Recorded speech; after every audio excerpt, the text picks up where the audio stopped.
With the removal of the spirit of the son of perdition completed, what remains is an empty shell of a man, known as the merchant vessel. And a letter about him was prepared to leave a recognizable mark. Isaiah 41:11. Who has prevented me, that I should repay him? Whatsoever is under the whole heaven is mine. And I'm sure this was anticipated, that this process of removal would have been completed. So the curtains are pulled back and the reveal begins. I will not conceal his parts, nor his power, nor his comely proportions. In verse 12, parts in Hebrew is, he is a liar, worse, a father of lies, a fabricator. It is his might. Comely proportions is defined as his tent. This earthen vessel is about to become depleted into portions. Verse 13, and who will discover the face of his garment? Or who can come to him with a double bridle? You see, discover in Hebrew is to openly shame or officially disgrace. The face, meaning appearance, of his garment is a duplication, used for restraint, the Hebrew for double bridle. You see, this cloth was patchworked together, combining the Babylon of old to the martyrs of the cross. It is a delivery system that keeps repeating. Verse 14 paints this picture. Who can open the doors of his face? His teeth are terrible round about. See if you recognize this. Slowly the door is open, and he makes his appearance, the Hebrew word for face. His teeth, meaning consumers, line up row after row, and they surround him, this idol. It is the word in Hebrew for terrible. These rows of teeth make him smile, and he swells up in pride. Verse 15, his scales are his pride, shut up together as with a close seal. One is so near another, they stick together. You see, it is his scales.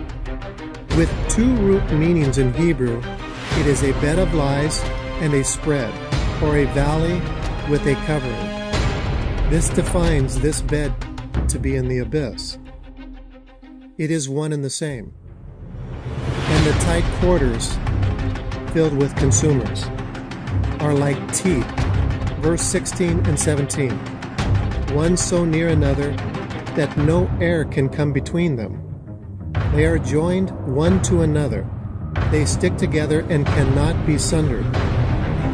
Sounds a lot like a marriage agreement. And no man can come between them. No air means it is a lifeless bed, a graveyard. And only the plowman is able to overtake this reaper. Job 21:31. It is he that shall declare to his face, and he shall repay him for what he has done. Delivering men to the grave, to remain in a tomb, and the clods of the valley are sweet to him, and they are drawn in numbers innumerable. Think about this.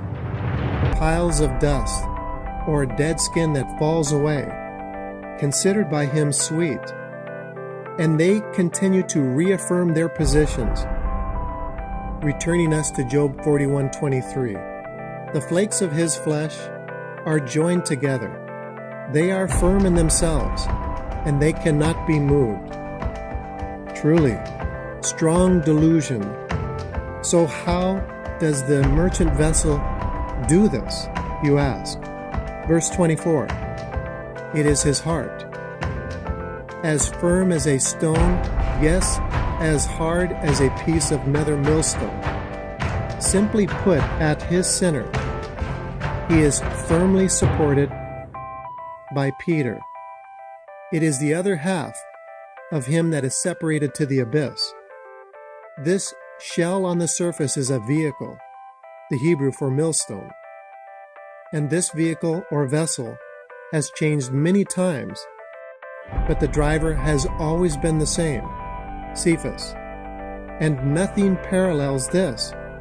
Verse 33, upon the earth there is none his like, who is made without fear. Improper keys have translated this, don't let this be a distraction, to hide the true serpent of old. Earth is dust. His like is defined a ruler of an empire. Made in Hebrew is to bruise, and the word fear, the meaning in Hebrew for crush. Now follow this close. He eats dust, made to bruise his heel, and in the end crushed. This should sound like a familiar prophecy fulfillment. Genesis 3:15. Upon your belly shall you go, and dust you shall eat. And I will put hostility between your seed, the merchant vessel, and hers, the mother matrix. And it shall crush his head by covering, the meaning in Hebrew for bruise, his heel. And this is where Behemoth steps in. Isaiah 14:15. You shall be brought down to the sides of the pit.